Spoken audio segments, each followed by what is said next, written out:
Okay, let's be honest for a second. We probably all lie, like every single day.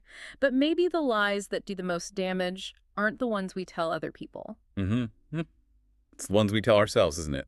The little fictions we spin just to get through the day. Exactly, like saying I'm fine when you're absolutely breaking inside. Or, calling constant avoidance, keeping the peace. Or maybe renaming something that feels a lot like fear, calling it patience instead. Yeah. It's that subtle narrative management we do. Right.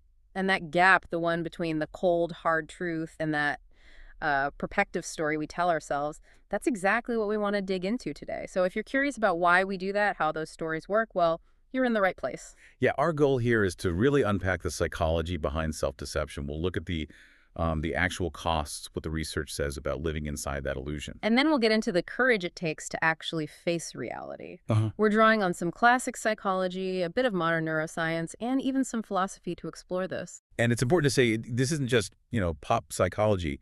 The sources suggest self-deception is maybe less of a character flaw and more of a fundamental human mechanism, sometimes even an adaptive one. Okay, so let's unpack that first part then. Why does truth, which you'd think would be liberating, why does it feel like such a threat sometimes? A threat to the stories that, well, protect our sense of who we are. Well, the main driver, psychologically speaking, seems to be the search for comfort. I mean, the mind invents these excuses, these half-truths, these sometimes pretty elaborate stories, specifically to shield the ego. To shield it from what?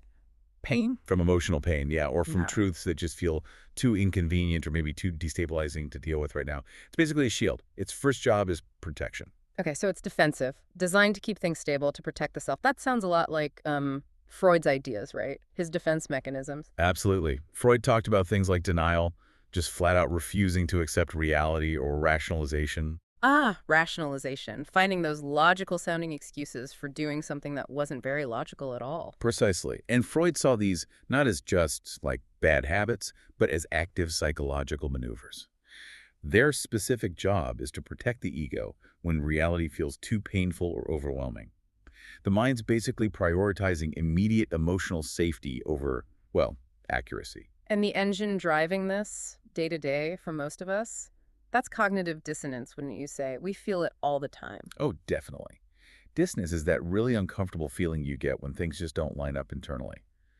Leon Festinger's theory from back in the 50s really nails it. It explains how we deal with conflicting information inside our own heads. Like when what we do clashes with what we believe. Exactly. If your actions go against your core beliefs, Right. what you think you value or what you think you should be doing, that creates this intense